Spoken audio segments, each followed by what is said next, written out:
me do another pick list. Let me do another pick list. That the pick list that I want to do will introduce us to what we call status.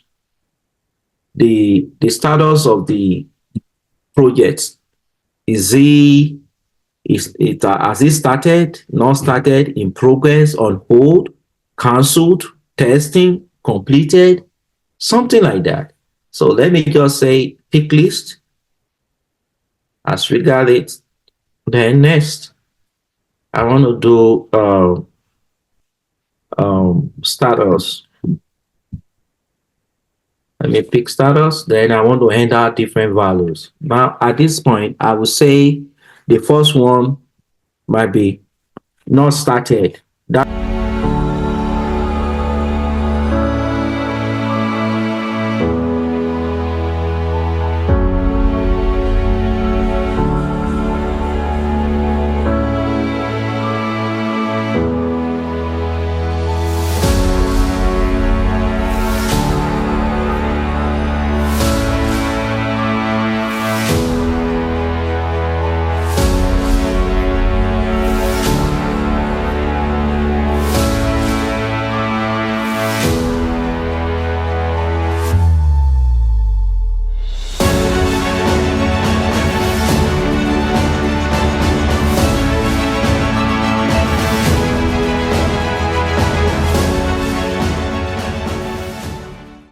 so yeah. We now click save. Now we built so many feed. All these feed were not there. We're the one doing all these things. We're doing great job now. Let's go back and see what is going to happen. I want to go to sales. Then projects and create new.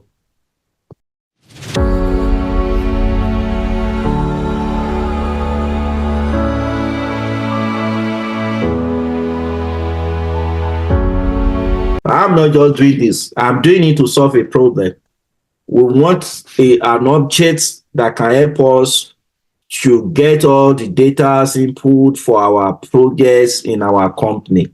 Let's say before now, the standard object they have doesn't give it wasn't tailored to suit what your organization line of business or what you are doing. Definitely, you're now going to need to build a new custom object entirely. And that is what I'm trying to build at this stage.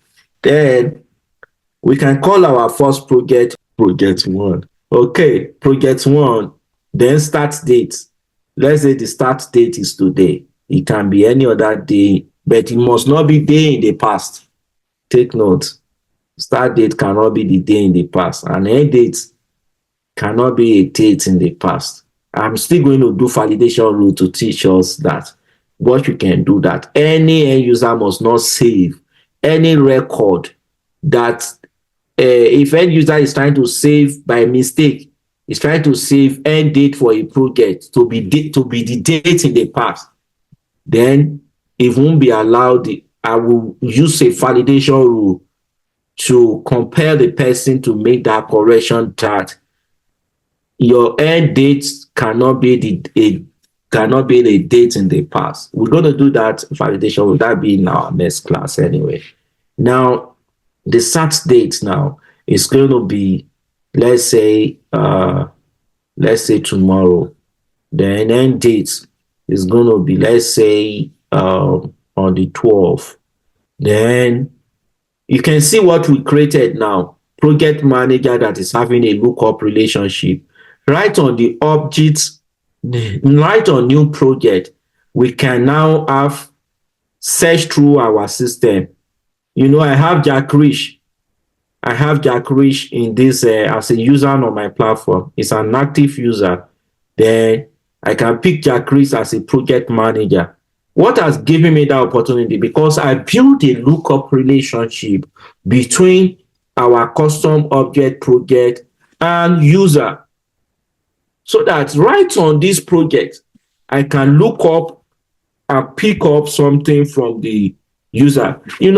Ordinarily, I'm supposed to go to the setup and enter users, then and go and look for Jack Rich. But just because I've established a kind of lookup relationship between our custom object project and user, then right on the project object, I can actually pick up and access all the users on my platform.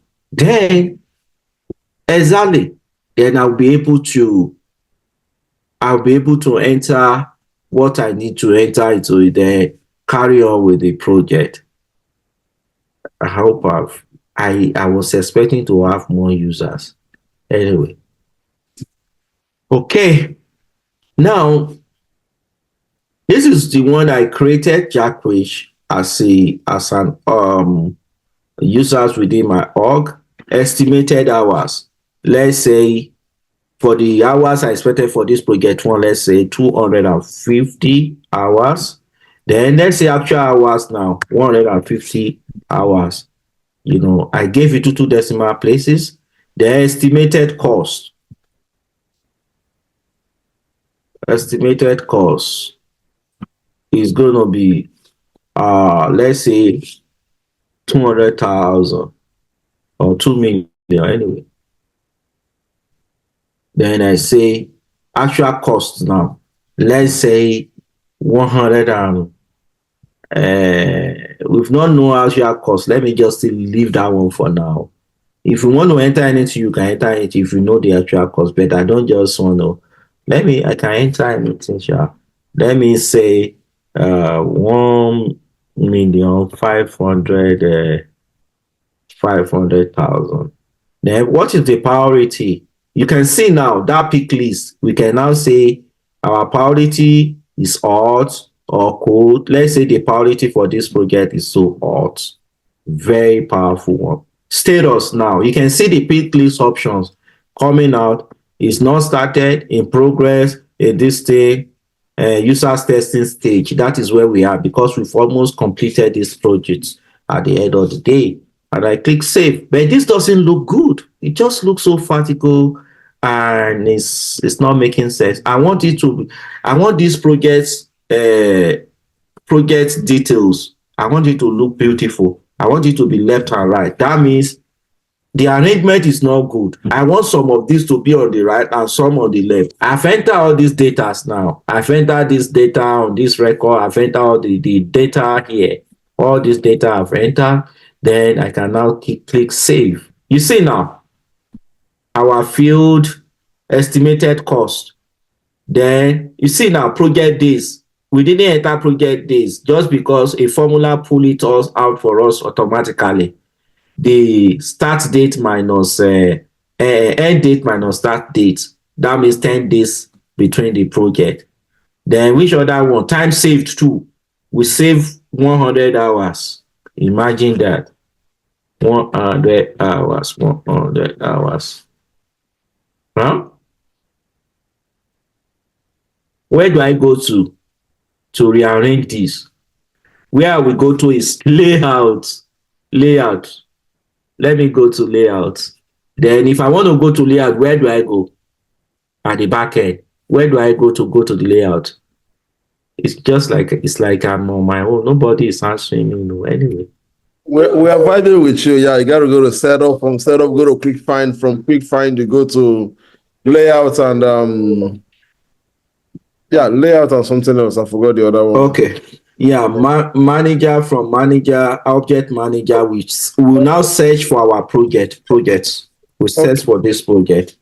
Yes. Then from this project now, we will land here. So we've landed where we can now manage. Right inside the object manager, you can do all these functions. There are so many things you can do here. Validation rule, flow trigger, scoping rules, restriction rules. List views. I said it the other time that custom object will always have restriction rule.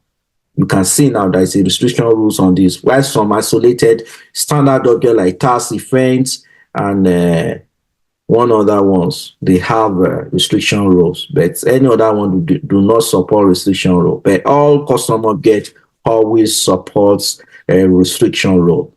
We now click let me click on page layout. That is where you will go. We go to page layout, then click on this page layout where we have paylets and canvas, whereby we can do this rearrangement. Now we have field here. Then we go to the field. You can see now this is where it's being arranged. I can now come here to rearrange and drag it to this side, to drag it to this side, to drag it to this side.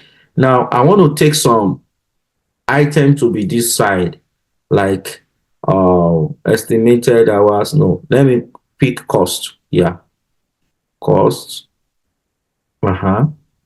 Actual cost, project days. Save time.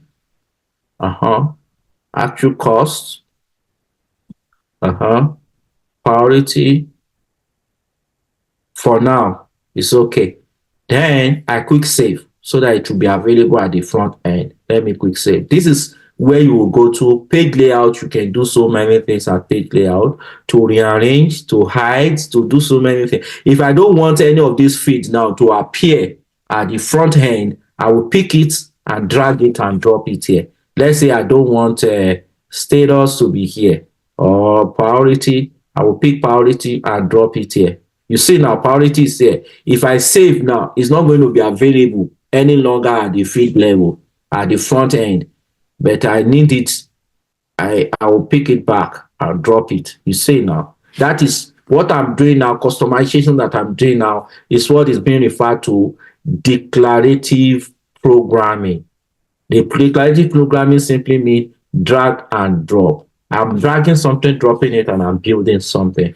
That is the concept of area of scope of Salesforce administrator. Anything beyond that is going to be for Salesforce developer. So I quick save now. Let me go back to the front end and see if data if it has reflected at the end of the day. Let me go to the front end and say sales. Then this aspect will make us to understand what many things that ordinarily with this kind of navigation will help you. It is going to help us to really understand so many things, how you can navigate Salesforce platform and get things done. Now let me go to the sales objects and look for our project. This project is sided. It's taking me a longer time for me to locate it. I want a situation whereby it will be around here. Now you just click on this pencil icon. Then you can rearrange it. That means your front end people can as well do this thing. I want this report. I want the project to go up so that at one page like this, it will be accessible. I want it to be the next thing to the let me take it up there. So